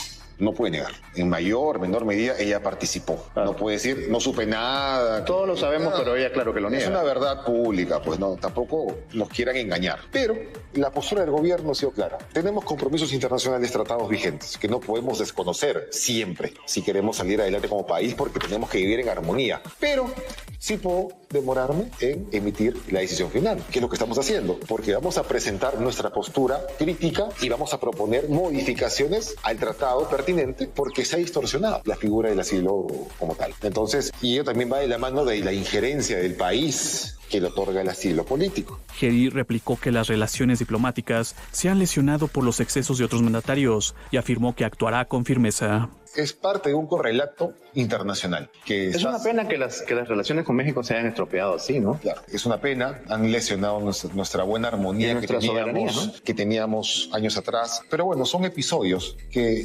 siempre pueden ser superados y nada dura para siempre, ¿no? Nunca llueve para siempre, en buena cuenta. Y habrá el momento en que podamos recomponer nuestras relaciones internacionales con sectores que nos han criticado por acciones o decisiones propias de nuestro país y que no tienen por qué intervenir como tal. Lamentablemente, los últimos gobernantes han sido muy permisivos con las posturas de otros países respecto a lo que pasa en nuestro país, y que al otorgar un asilo político tiene una lógica, pues yo pienso así y te doy. Además, interviene de una u otra manera en asuntos propios de nuestro país y que son procedimentales, son legales. Pueden no estar de acuerdo, perfecto, pero el hecho de que no estén de acuerdo no quiere decir que no corresponda, porque hay un procedimiento de por medio. En su conferencia matutina de este lunes, la presidenta Claudia Sheinbaum consideró que las declaraciones de su homólogo peruano José Gerí sobre la posibilidad de ingresar a la embajada mexicana para detener a la ex primera ministra violaría todas las leyes internacionales. Presidenta, el presidente de facto de Perú, entiendo que se llama José Gerí, amenazó durante este fin de semana o dio declaraciones en el sentido de la posibilidad de invadir la territorialidad mexicana a través de la soberanía, en un caso similar a lo que sucedió en Ecuador por el asilo político a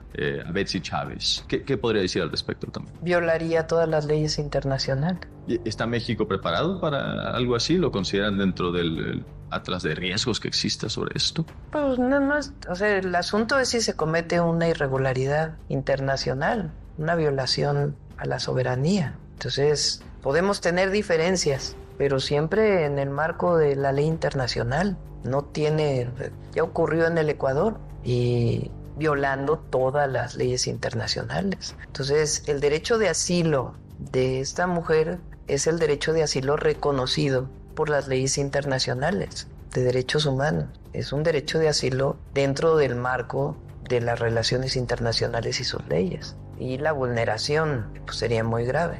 Entonces, el diálogo siempre es lo mejor, siempre. Se pueden tener diferencias y se opina. Ellos tomaron la decisión de romper las relaciones con México, pero una intervención en la embajada estaría fuera de toda norma. En este contexto, el presidente de Colombia, Gustavo Petro, advirtió sobre el retiro de su embajada si se agrede la sede mexicana. Actualmente Chávez cuenta con una orden de prisión preventiva de 5 meses y detención internacional por riesgo de fuga, aunque permanece en la sede diplomática mexicana desde hace 18 días a la espera de un salvoconducto. Para IME Noticias, Luis Camarillo Carvajal.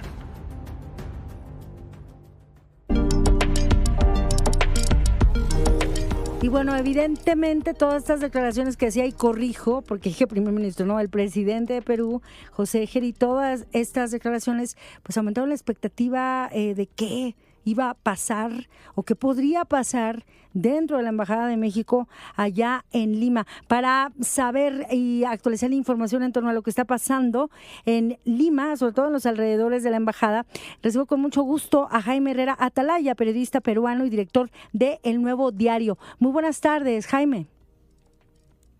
Hola Adriana, ¿qué tal? Un gusto saludar para establecer este contacto, para contarte, en primer lugar, que la Embajada de los Estados Unidos mexicanos en Lima se encuentra en completa calma. Hay efectivos de la Policía Nacional que de manera cotidiana resguardan esta zona, pero que es lo habitual, no ningún movimiento adicional después de las declaraciones que sostuviera ayer el mandatario encargado Juan José Gerí.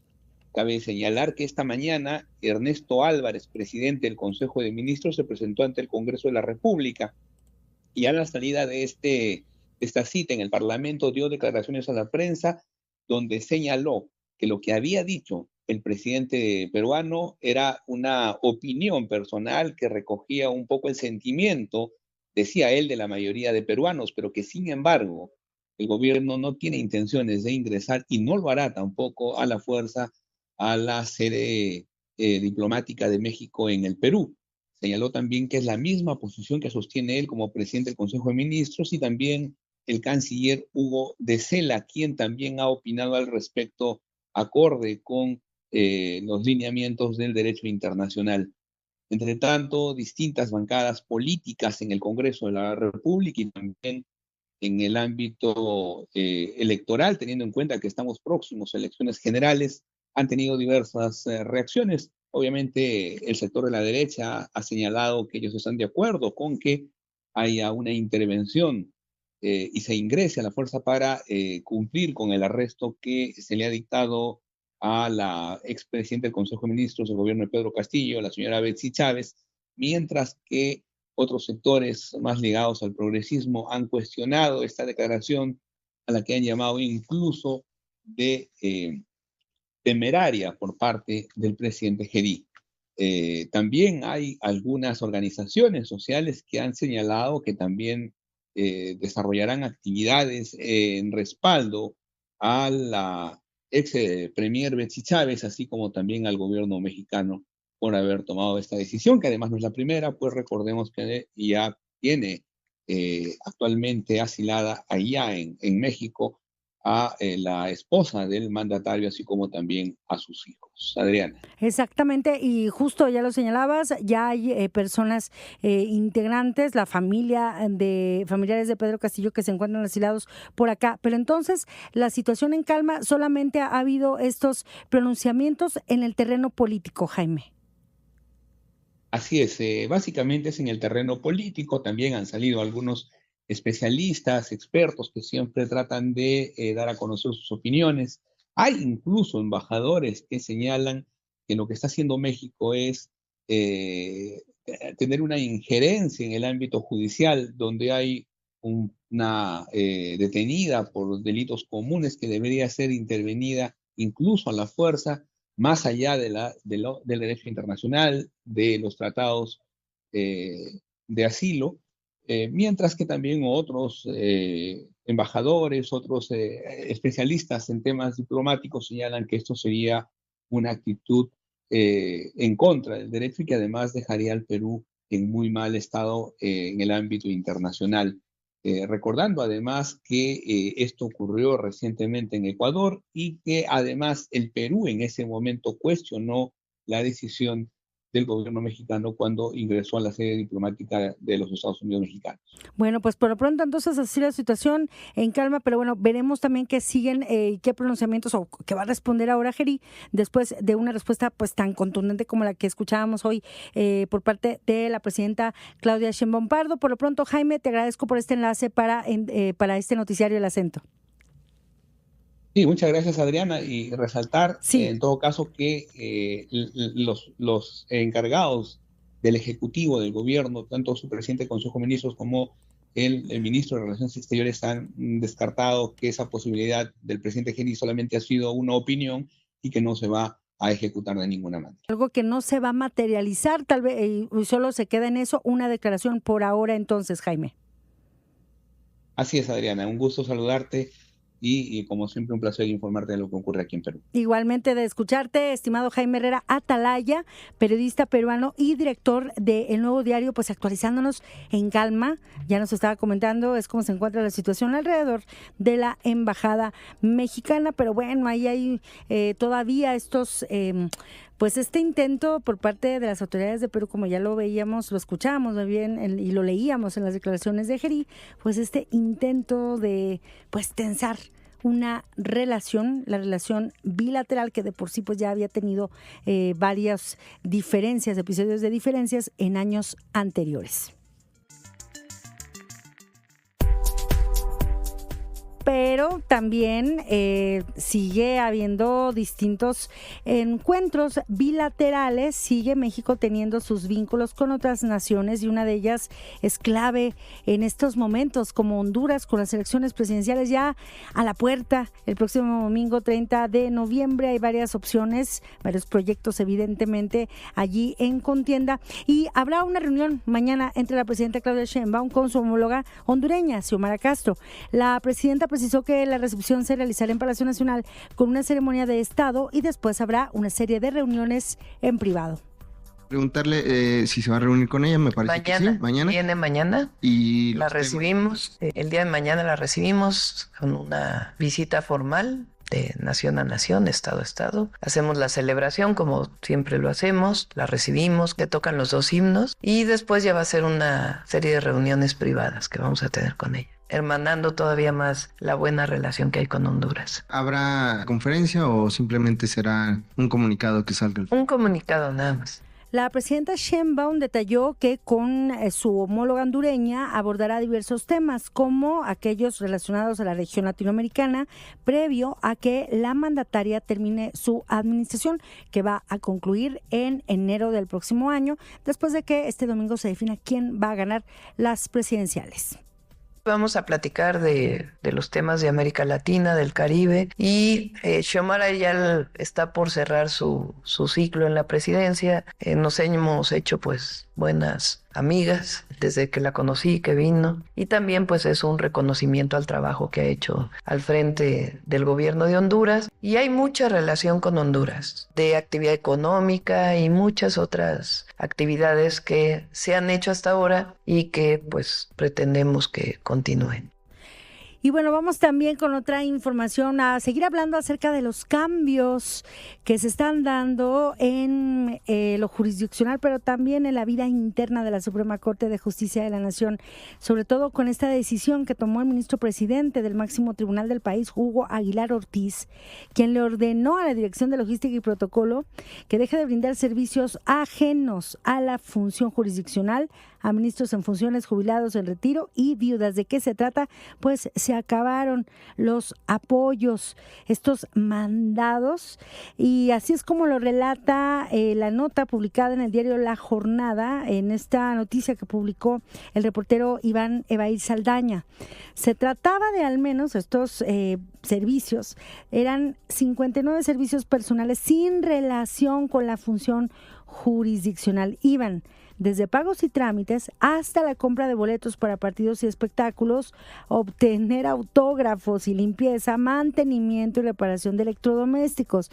También se suspendieron servicios de traslados de amistades de ministros en vehículos oficiales, el transporte de documentación y objetos personales, compra de regalos para eventos privados y la compra también de medicamentos controlados agotados, entre otros. Para esto es lo que la antigua Corte, la antigua integración de la Corte consideraba como un servicio para la justicia de México.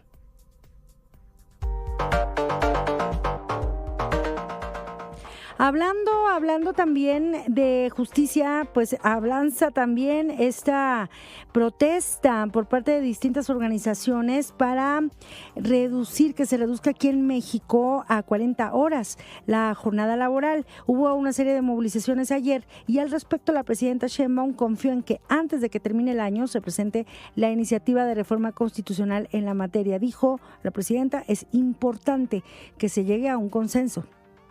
Todavía no presentamos la iniciativa. ¿Por qué? Porque hemos buscado que haya acuerdo entre el sector empresarial, los empresarios de México, los empleadores y las representaciones de los trabajadores. Fíjense, tanto que han dicho de la cuarta transformación, que polariza y no sé qué tanto. Todas las reformas laborales, todas, han sido por consenso. Todos los aumentos salariales de salario mínimo han sido por consenso. El PASIC que recientemente firmamos no es una imposición de precios a mercancías, sino es un acuerdo por consenso voluntario que se cumple. El acuerdo de que no aumente el precio de la gasolina y tener un precio máximo no es por ley, por norma, sino es un acuerdo con todos los gasolineros. Y ahora queremos que la reforma de las 40 horas, que lo estamos planteando paulatino, y también el aumento al salario mínimo para el 2026, pues siga siendo por consenso. La reforma al outsourcing fue por consenso. La reforma de las pensiones fue por consenso. Entonces, ayuda mucho eso, a que se avance, y en este caso, pues también Marat nos está ayudando a poder conciliar con todos los sectores. ¿Hay un estimado de cuándo podría presentarse esta propuesta, presidente? Pues queremos que se presente este año, pero quizá para aprobarla ya hasta la sesión del próximo, pero queremos que se haga público este año el acuerdo.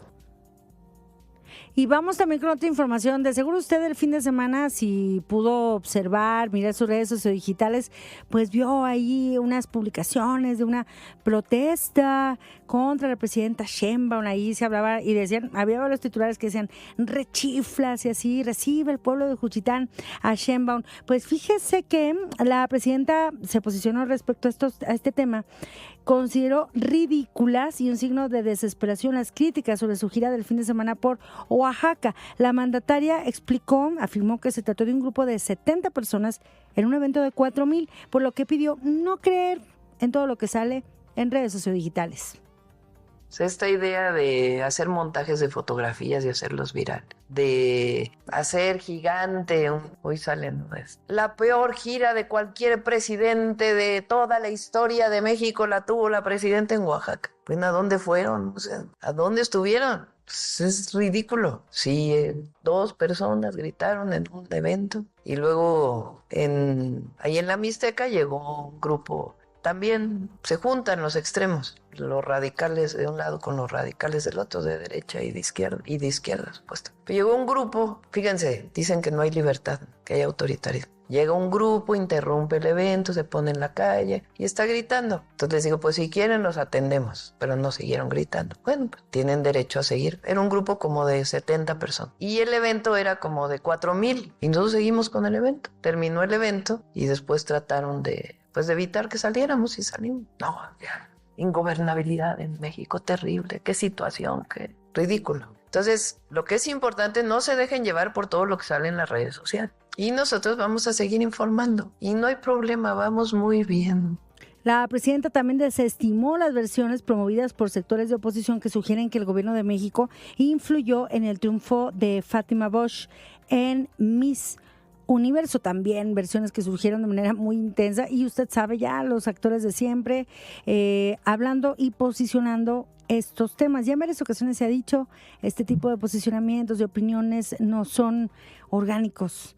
Luego resulta que son potenciados por distintos actores, desde también de cuentas del extranjero, en fin, ya hay varios estudios sobre eso y bueno, pues nuevamente se vio cómo hubo mucha incidencia en torno a este tema, los cuestionamientos respecto al triunfo de Fátima Bosch, esta joven de Tabasco que ganó Miss Universo.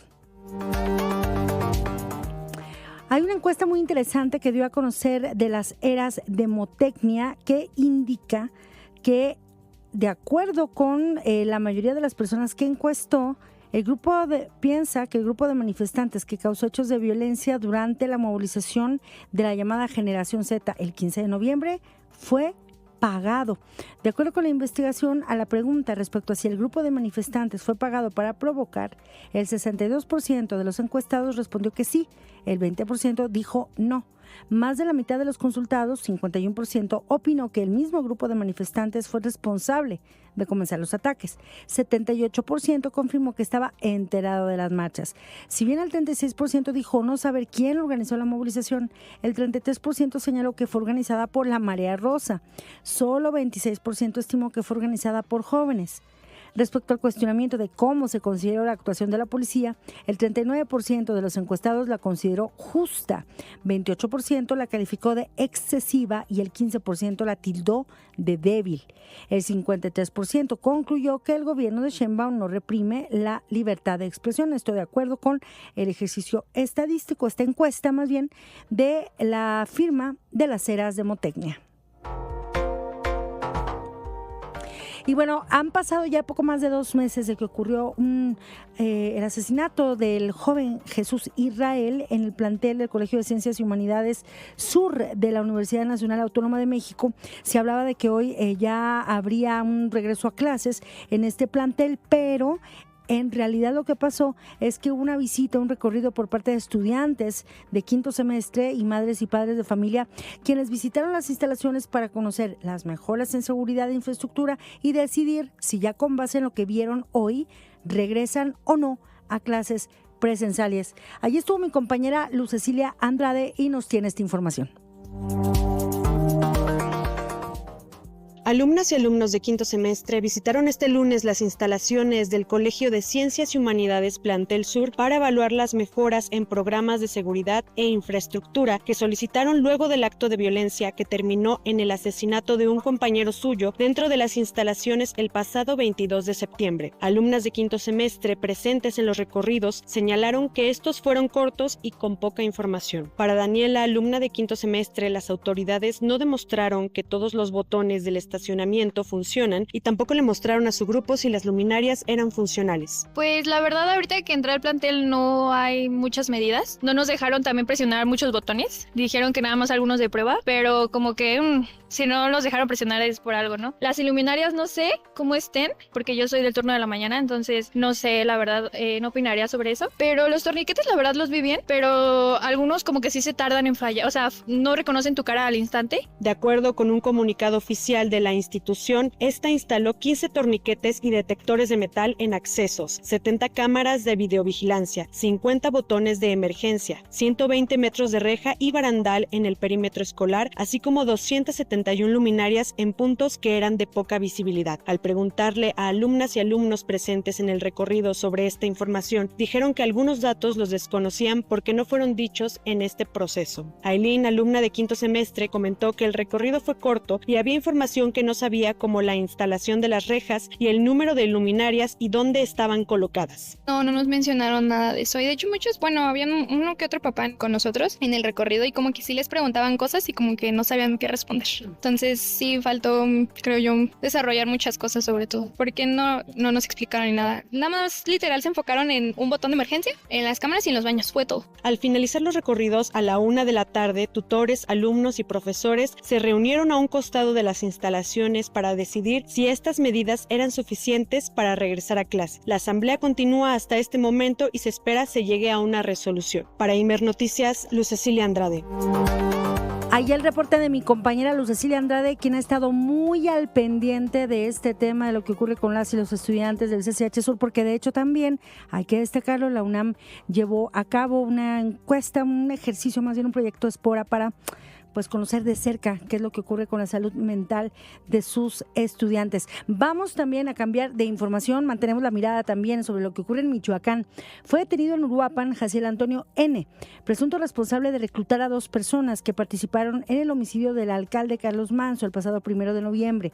El secretario de Seguridad y Protección Ciudadana, Omar García Harfuch, indicó que esta persona es acusada de reclutar personas en centros de rehabilitación para integrarlas a células delictivas. Esta mañana, el gobernador de Michoacán, Alfredo Ramírez Bedoya, destacó avances en las investigaciones por el homicidio de Manso, toda vez que se dijo confiado en que los escoltas y el operador del cártel Jalisco Nueva Generación detenidos sean vinculados a proceso. También indicó que a 15 días de que inició el Plan Michoacán por la Paz y la Justicia, hay varios detenidos en torno a diversas líneas de investigación. Yo estoy seguro vamos a lograr la vinculación a proceso.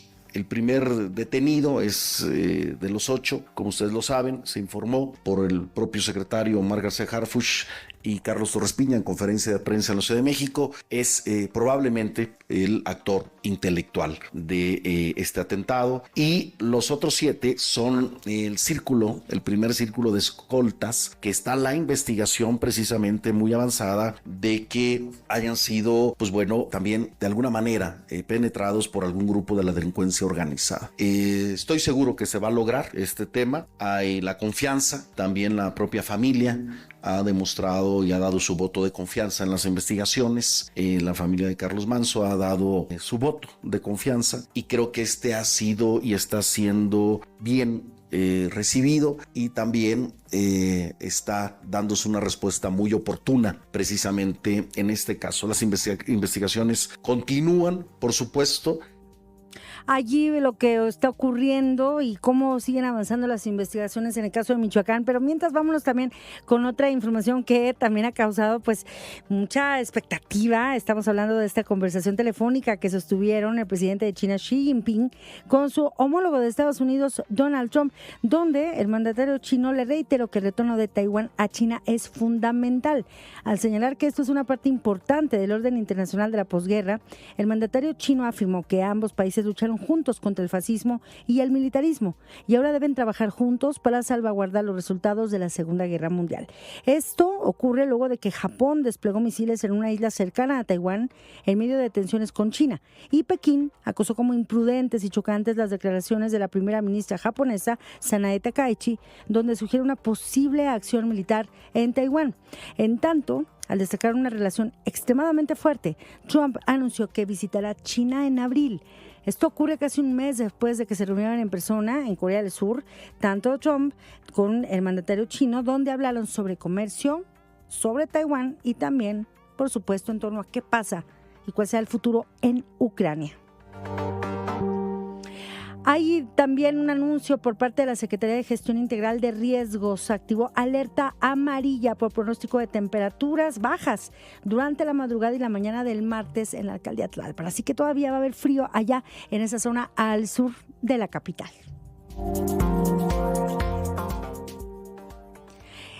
Y así terminamos, estamos a punto ya de terminar esta edición, pero como siempre agradeciendo a quienes hacen posible todas las emisiones de Imer Noticias, e invitándole también a que escuche la próxima emisión 6 a 7, Gustavo Ramírez en SPR Informa, donde también le tiene la actualización de la información y con un enfoque pues muy juvenil y de redes sociodigitales. Gracias a Joel, a quien nos escribieron a lo largo de toda esta emisión, y por ejemplo Joel nos escribe sobre los trenes. Yo viajé de Ciudad Juárez a Chihuahua a finales de los 80 por la ruta de la sierra. Paisajes asombrosos entre los pinos, túneles, puentes en ríos y más. Esa ruta de tren ya desapareció todo, ya no hay rieles. Solo queda la ruta de carga de Ciudad Juárez a Chihuahua directo por todo el desierto. La ruta de trenes desapareció. Así entonces, la información y los recuerdos de quienes sí pudieron viajar en tren y quienes pues ya próximamente pues podrán volver a gozarlo, a subir al tren otra vez.